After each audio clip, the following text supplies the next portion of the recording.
Hello, sister. Whew. Hello, hello, hello. Welcome back. Time for a stretch. Woo! I All know. right. I know. We are still in it in this 6-part series we're calling Sister Wounds, and we are having panel discussions because in what better way, y'all, can you have real true conversation than we got to bring in the sisters.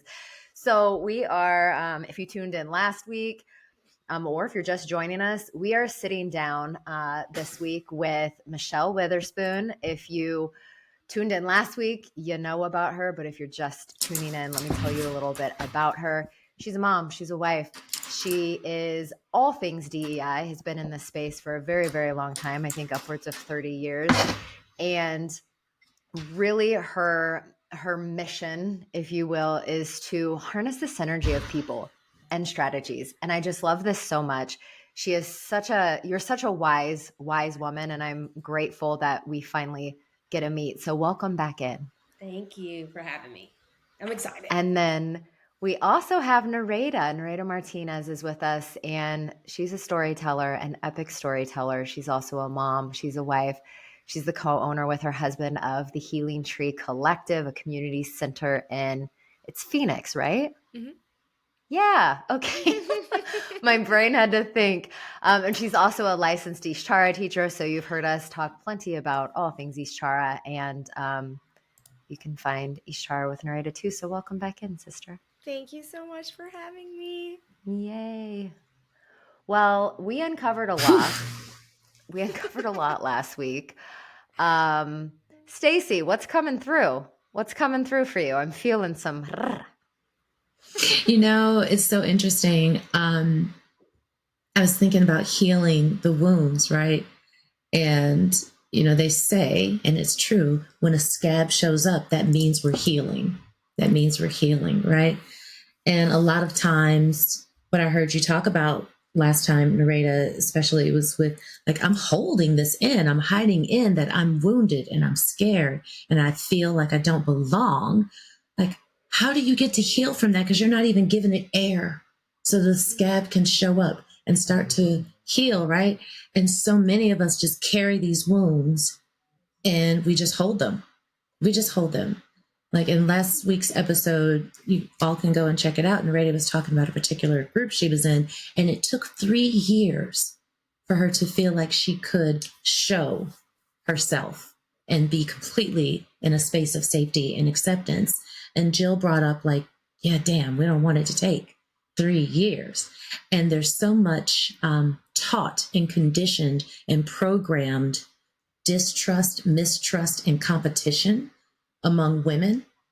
Like, how do we get to the place where we can recognize every single one of us carries some wounds, some more healed than others, but every single one of us, we each carry those wounds.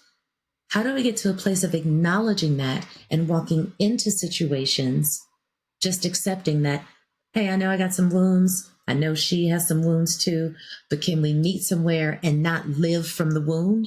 Can we just have an open heart here? I know the wound is there and I'm healing from it, but you didn't do it to me. You didn't do it to me. Can I just see you? And can you just see me? And can we, as Nereyda said last time, hold hands like little girls and just skip and play and like love on each other? That's what's coming through, is the scab thing. But also with Michelle, I have to say, I don't know, Michelle, if I've ever told you this. There are 2 women in particular. 2 women in particular leaning forward credit with teaching me about sisterhood in a way that only they could teach me. One, shout out to my girl Tamara, one of my freshman year roommates at Spelman. She taught me about sisterhood because I have no biological siblings. And in my mind, if you've heard any of the other episodes, I have traditionally been a lights on, lights off kind of person. If we're good, we're all the way good, and we're in it, and it's love fest, and I will fiercely fight for you and be loyal, like all of that. But if we're not, like you do something I don't like, or I do something you don't like we're done. Light switch off. And it was very easy for me, or so I thought. It's very easy for me to walk away that way. Tamara was not having that. She was like, that's not how this works. We're having a disagreement. We don't like each other in this moment right now. And it doesn't change how much I love you. It doesn't change how great I think you are. It doesn't change my lens of seeing you in a particular way. And you don't get to change your way of looking at me and loving me either. This is sisterhood. We're going to unpack all this bullshit that just happened. And we're going to be with each other. And it's like, ooh, ow. I don't like this is I just want to turn the light off. I know you're right over there in the same room in another bed because we're roommates, but how do you do that? I had to learn that. That was not something I learned. I had to learn that. And then with you, Michelle, that was my first corporate experience. By the time I met you, Michelle, I had already been in corporate since 95, 94, something like that. No, 93. That's a long time from 2007 either or way, whatever y'all, it was. It's a long early time. 90s. Right? So I had gone like long time being in corporate, never considering the option that another woman could actually be a true friend or like that. That's just a no. That's just a no. Here comes Michelle stomping in my life like plot twist. We're getting ready to be this for each other. We're getting ready to be honest with each other and transparent. We're going to have each other's backs no matter what's going on here.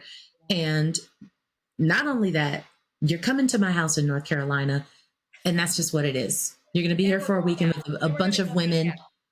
Yeah, we're going to hang out with a bunch of women you've never met. And I'm like, what the? I don't know these women. And this is new for me to trust at this level.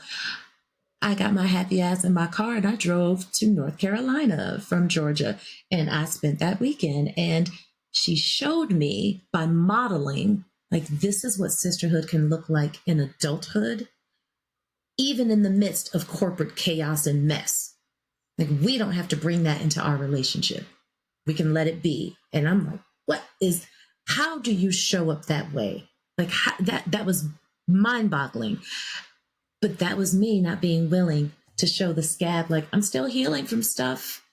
It was just more of like, I got to hide all this and just take it as it comes and see. But in that time in Michelle's oasis in North Carolina, I felt for the first time, like you described, Nereyda, like that deep breath, like I could let all the guards down. These were women I didn't know. So my sisterhood trust came from Michelle and extended to every single woman there. That was my first experience being that vulnerable and that open in a room full of women who I'd never met, do not know, and one that I was growing this beautiful friendship with. But that's what we get when we can say, I'm wounded. Here are my scabs. I'm trying to heal. And it's hard. Like, it's just hard. It's really hard to heal, but it's going to be harder to heal if we don't open it, like show it, show the wound. That's why Jill and I have this series, Open the Wounds. Let's see what they are. Let's talk about what they are. Let's stop hiding the fact that they're there. Let's stop sitting in woo-woo sister circles like there are no wounds. There are wounds there. In woo-woo sister circles, we do betray each other, and that shit hurts.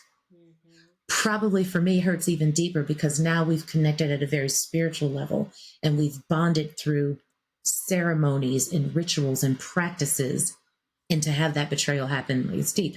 But we get to call out the wounds, call them out so we can heal each other and heal ourselves. Heal is to acknowledge it, right? Yes. Acknowledge it. I also think, Stacey, and for all of y'all who love this, is like, for me, there's a great book that I read early on, probably in my 20s, called Celestine Prophecy. And I always felt that way. Like when you meet people, you know, you can just see aura around people. Yes. And yes. you know, you always, like when you're in a room, you're like, oh, something about that person.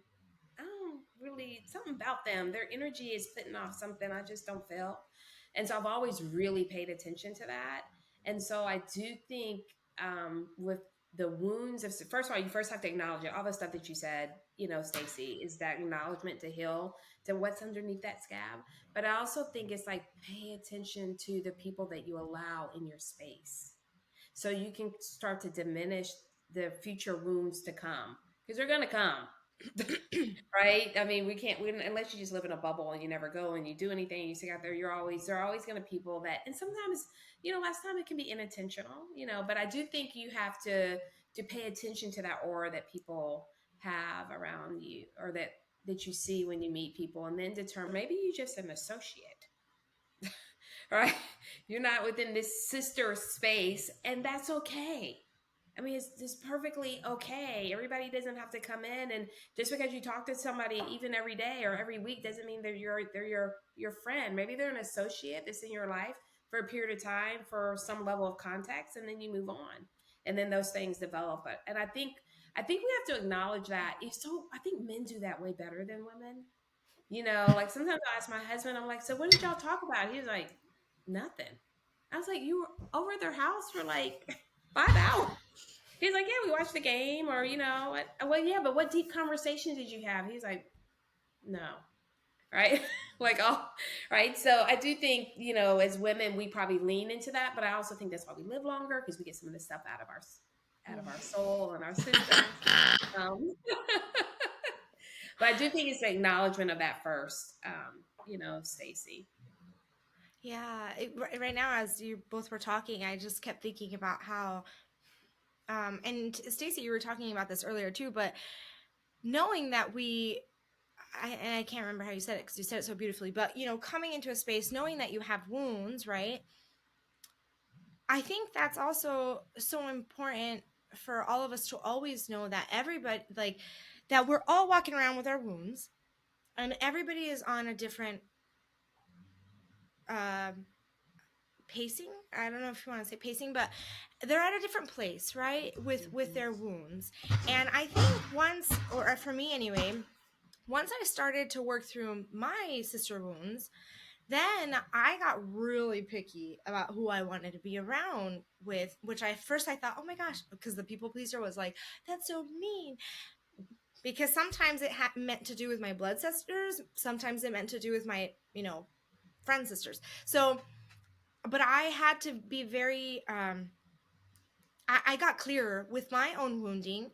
And in doing that, I realized, oh, there's still that wound that's showing up for that person. And so I'm going to let them work through that. And that might mean I have to step away a little bit. And I think acknowledging it and also having compassion towards that is also another thing that has supported me with that as well, and just seeing it from a very non-judgmental place, right? Oh, there's still wounding around that she's working through, and I'm not here to fix her or judge either, because it's in her own timing as well, right?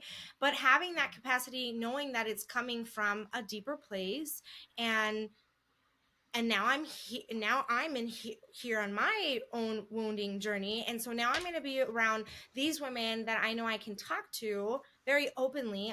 I'm speaking about that mom group that I was talking about. I'm so grateful because of that group, I found my two dear best friends that I talk to every single day.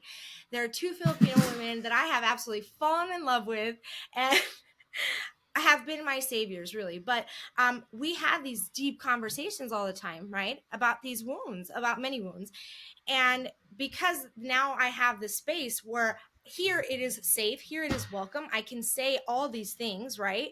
And I can work through that. We're all working through it together. And also in this other space, maybe with this relationship with this woman, that's not there yet, and that's okay. So having that discernment, I guess we could say, of knowing that we're all working through things, and there's no judgment but simply compassion. I think also that can be very supportive as women, as we're learning about these wounds and understanding they're very real, and also understanding that it is possible to get there, to be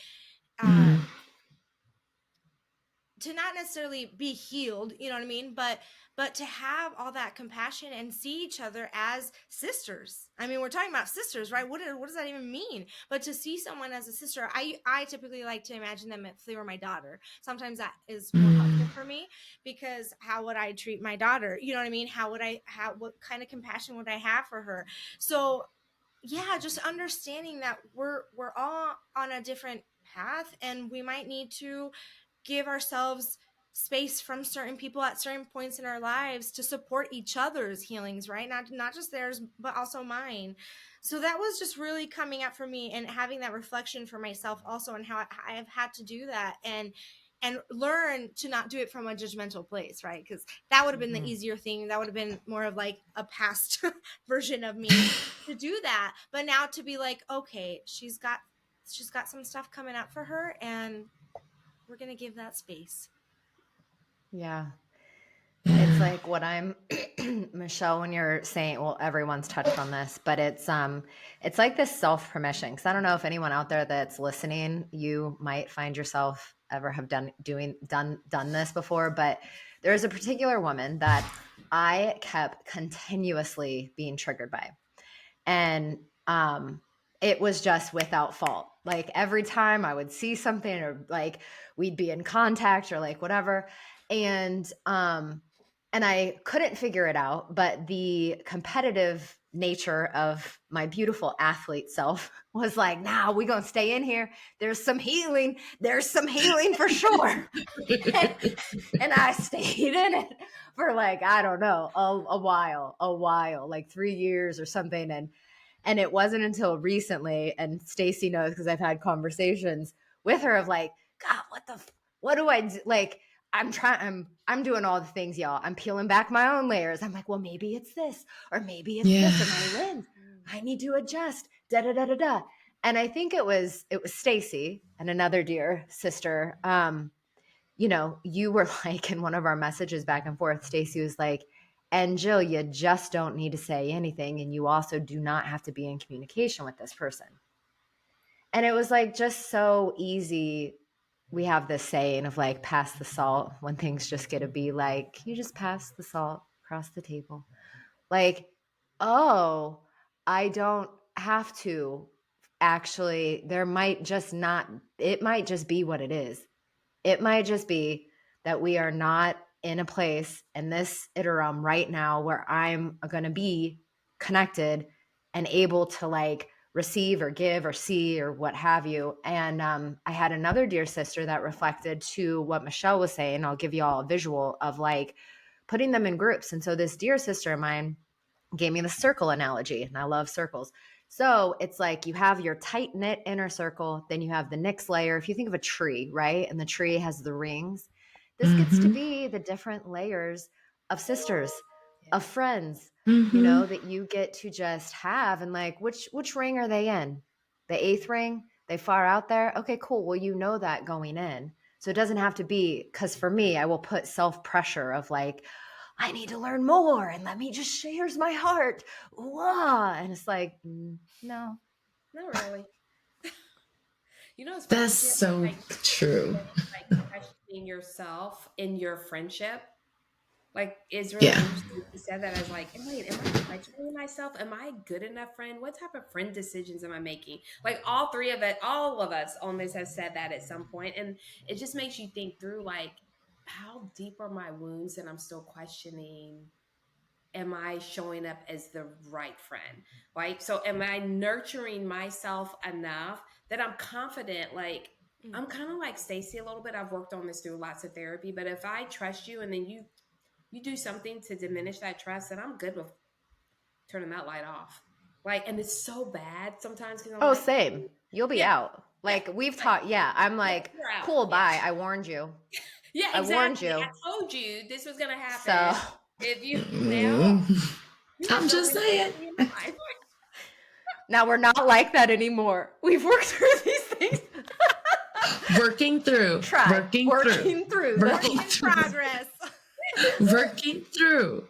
But it's so true. Don't we do that? Like, yes. And I think we have to put up these barriers. And as you were talking, Jill, I was like, oh, wow, how much more nurturing do I have to do? Like, I'm really intentional of nurturing. I'm going through this space right now. I've been off of work for 3 months to really work on my overall wellness and healing. Not just healing from like, I had COVID, but from healing from the inside internally, my microbiome, my gut, everything, but also re-healing my mind, because I'm in this really high pressure job, right? And the pressure is real.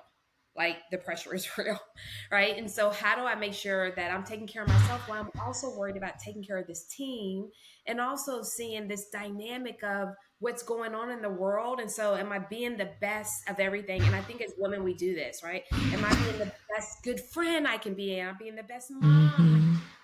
wife, the best sister, the best auntie, the best daughter, right? And so at some point through this, my body was like, yeah, the pressure, you're not listening to what I'm telling you. So I'm gonna make it so you have trigeminal neuralgia and you can't eat on your right side. Oh, okay, you're still not listening. I'm gonna make your foot swell up where you can't walk. Oh, okay, you're still not listening.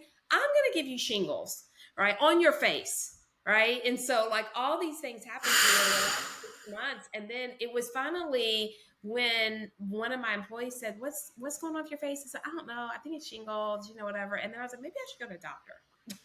Right. And maybe I should. Someone that lives with multiple sclerosis is very proactive in my health. I was putting everything else above that to go, I got to get this project done. I got to do this. Oh, I haven't had time with my friends. I was putting that out there of everybody else. And I realized as we were talking just now, I wrote this down when you were talking, Jill. I was like, I wrote in here, questioning myself gap. What was I doing to question myself around why didn't I feel like earlier I could step away and heal myself? Why did it take all these things happening to the point where like I had to stop? My body was like, okay, next thing, stroke, right? Really, I'm really careful on words I put out there, but I just think that as women, we don't do that. And so we don't heal all these things. And so as you were talking, Jill, I was like, this is my own sister wound that I had too much expectations against myself. And I have to continue to always keep working on that. Wasn't even external. Yeah. It's that self-imposed pressure. Yes, the pressure. Yeah. Yeah. Yeah. I love the idea that the buckets are groups. As I think about it, for me, it removes a lot of pressure.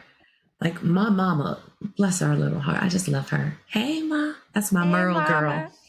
Hey, Merle girl. I remember her saying to me when I was really little, Stacey, by the time you get older, you're going to have maybe enough friends to fit in one hand, 5, and have fingers left. Like true soul aligned friends. And there's nothing wrong with that. And I was like, but what about my friend so-and-so? My friend. And she goes, and that's beautiful. Yes, baby, that's beautiful. And there are acquaintances, and there are associates, and there are friends, and there are sisters. You get to choose, Nereyda telling your child, you get to choose the nature of the relationship. And just like you said earlier, Michelle, I think it was last episode or maybe earlier in this one, where you said, like, it's not equal. We aren't relating to everybody the same. And like, yeah, you know what? That person might see me as their very best friend. And I would carry that pressure like, oh man. So that means I gotta like show up for birthdays and christenings and baptism. Like I didn't think we were like that. So man, I've been falling down on the job in this person's eyes, like all the self-doubt and the questioning. I'm like, wait. No, I have been a really good friend to that person. And it's okay that they are an associate to me, or it's okay that they are an acquaintance to me. I don't have to consider them a friend just because they consider me a friend. I know how to be a great friend, and I can do it with lots of intention. But we also have to make room and space for the times where we don't know that we're being such a great friend to someone, especially when they need it, that they will attach to that and go, that's my friend. And we don't have to take on any kind of pressure like, oh, now I'm your friend, so now I got to do this, unless it feels aligned. It's like, no, you get to stay in that group. And it's not, for me, as my mother described it, it's not a hierarchy. It's like this. It's just an array. That's all it is. It's just an array. Just because you're an acquaintance doesn't mean like I love you any less than someone I consider my sister. It's just a different kind of love. I have the sister love for you and the human love and like all that stuff. Like I'm closer here though. And it's okay. It's so okay. The buckets and groups are okay. okay. And I'm fine if someone is like, yeah, Stacy's my acquaintance. She is not my associate or my friend. Like, cool. Like, that's the way you see it. Like, cool. But it has to be okay. You're in the outer circle sometimes, like what Jill said. What love? Where are you on this tree? You might be in the grass. You're not even. You might be in a different forest, and it's okay. Because we It still is connected okay. by the roots. Let's There just you Mama go. Earth say will it. hold us all, and it's okay. Like, it's so okay. I have a question though. Do we ever heal from the wounds? Like, do the wounds go away? Do we ever get fully healed? I think inside safety. Is it fully ever? Is that for us to say? That's my response. I'll let y'all chime in. Well, something that was coming up for me earlier was when you said the word trigger, Jill, it just really made me just to have reflection on our responsibility with our wounds. And that means being very honest with ourselves. You know, we can get triggered a lot by wounds that have been done to us, right? Or, I mean, we can be an interaction. It can be just any kind of situation that you're with another woman and you're okay. Let's just say you're just triggered, right? And we can say, oh my gosh, she blah, blah, blah. Can we say, oh my gosh, I got triggered because this is here too, you know, because I've done this before, or because I was actually thinking it, but I didn't want to acknowledge it. And I wanted to pretend that that's not me. I would not, you know, how are we taking responsibility with the wounds, right? And being honest, very honest with it. And then so to answer your question, I think that for me, what has been the most healing, and I don't know if I'm going to be healed. I think I'm just going to have more and more opportunities to keep healing and to solidify the healing work that I've done, if that makes sense. But now when I have these situations where I get triggered or something reminds me of something that I've done in the past or I thought or somebody did to me, I can more so give it love, right? And see it and understand it and say, okay, and what is my responsibility? Then my responsibility is to continue walking with a compassionate heart and letting go what doesn't need to hurt me anymore and forgiving or whatever we need to do, right? But I guess it's building a capacity maybe to be a more and more healed version of ourselves, because it's like you're creating a proof story. Proof upon proof. I'm getting examples that this now can be true. And then the scab gets thicker until the skin grows over. I went into a story. Yeah, that's beautiful. I would love to believe that my daughter, and I guess is that how you know? I don't know, when it's no longer passed down, and it doesn't have to be this way, right? Because it can be by me sharing my experiences. Maybe that heals my mom. You know what I mean? When I'm talking to her, right? But for me, I like to see my daughter as an example, right? If I can support her and not having to carry these wounds that I've had, or just talk about them and be real about it, because that even just talking about something can be healing, you know? So maybe that's what it is. I like to believe that every generation, there's just more and more layers, right? That we're shedding. And they'll If think that through it answers. differently. As you were talking to Nereyda, Yeah. asked the question, Jill, I was like, what are those three things? And what are those things you do to heal? And I think the first thing you said is so powerful. And I actually wrote it down. It's like, you got to be honest with yourself before you can do anything externally. It's like, okay, like let's say, you know, you're way overweight for whatever reason. You got to be honest with yourself. Is it I'm eating too much, or do I have a thyroid problem? Like, first of all, let me figure out what's going on. Let me be honest with myself, right? And you said that so perfectly. I think the second thing, though, which you said as well, you said all three things I was going to say, but I was just putting them in Michelle terms, right? Be honest with yourself. And then I think the second thing is, you know, lift other women up. Like, when you see it, like, lift. And there's a quote line.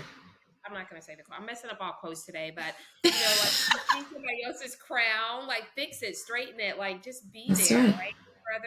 for other women. And then the third thing is like really reclaiming our own voices as women, but also instilling that powerful voice in other. And I'm just going to speak about women. I have a son as well, and I want him to have his voice. But I think for women, and I don't know if I said this on the other episode, like I was very intentional with my daughter from the time she was in my womb. I was talking to her like, when you come out of here, you're going to be powerful and amazing, and you're going to have voice, and I'm going to teach you how to have voice. And so it wasn't something that I was just saying from the time she was like, could talk, like 2, 3, we go to McDonald's, like go to the counter and get your own sauce. And they couldn't even see her. I was like, she's down here. I need you to acknowledge her down here. She wants ketchup. Right. And so Shania, say what you want. Right. And so like having her, teaching her, your voice is powerful. And I think when we do that at a really early age, or if we continue to do that with ourselves, like I'm going to turn 56. Right. And so for me, I'm always learning. I'm still in therapy now. It's great, right? I'm always learning, oh, wait, did I use my voice in the right way? Am I shrinking violet in this situation? Am I speaking up? And Stacey said earlier, I think for real friendship, I want all my friends to see all of me, like all of me. That includes the Michelle that's emotional sometimes, and it includes the Michelle with this skin color that shows up, that I need you to use your privilege when we're in situations and they ask me for my ID and they didn't ask you and we just bought the same damn shoes, right? And so I need you to think about that when I have an exasperation and I lose my ability to see because I've been blind a couple of times, or I can't talk or walk. Like I need you to see me in all the layers of me and allow me to be okay with showing up in that way. But here's the last thing I'll say about it. Everybody doesn't get that same view of my wounds, right? Everybody doesn't get that same view of the full Michelle on the out here, because my wounds have taught me this best to put up guards to protect me, and I get to choose those boundaries. And I don't care if you stand in judgment of me by the boundaries I put up for myself to make sure that I feel safe. Right? I don't really care anymore. I used to care, and that's why I told my daughter, and like I want you to grow up with that voice and know these are your boundaries. And if you don't feel safe showing up or going to that conference by yourself because it's in India and it's the first time you've ever been there, then say no. Or if you don't feel like you want to show up and do this in this meeting, or you didn't want to speak here, or you didn't want to, like, it's okay to say no. And guess what? It's a full stop. No, that's it. I don't have to tell you the why. Like, it's a full stop no, right? And I think as women, we have to continue to protect ourselves because these wounds just will continue to keep enhancing. So, Nereyda, when you say, acknowledge it, right? And then I think we lift, and then I think that we reclaim. We acknowledge, we lift, we reclaim, and then for those 3 things help us to heal. Love that. Wow. Love that. Love that. I love that. Love it. Love it. Love it. Love it. Love it. Thank you for all of that. That is great. It just reminds me when you said, Michelle, like everybody doesn't have the same vantage point. Right? There you go. We got it. Finally. I love it. I love the hand clasp because it's true. I mean, it's so true and spot on. It's like, look, I get cake just kept coming up, probably because I'm hungry too. Cake kept coming up. And I was like, yeah, you know what? You're so right. Because every ingredient that's in the cake is in that crumb. It just is. So if you get a crumb of me, you're still getting me, but I know wisely enough to be judicious enough. You get this crumb. You get a sliver, you get a big old slice, or you get to be in my whole cake. It's still me. It's still all of who I am. Just get different iterations of it, different versions of it. And that is fine. That is okay. And we get to be in full acceptance of that. Like, yeah, it's not me being fake. It's not me doing some kind of, well, I almost said it, foolery. It's not that. It's just me wisely choosing the nature of the relationship. And that's what it is. I'm good with crumbs. I'm good with your sliver. I'm good with your slice. I'm good with the whole cake. And it's all still me. And in your full cake. You're in my full cake, baby. Y'all, what a good, thank you. Thank you. for this time today. Oh, my heart. Oh, my heart. Michelle, thank you. Nereyda, thank you. Thank you. Sisters. Beautiful. Thank you all for being along with us on this journey. We will be back next week with another panel, some new women that we're bringing in. We're so excited to be diving into this Sister Wounds topic with you all. Until next time, we'll see you. Bye. We love you.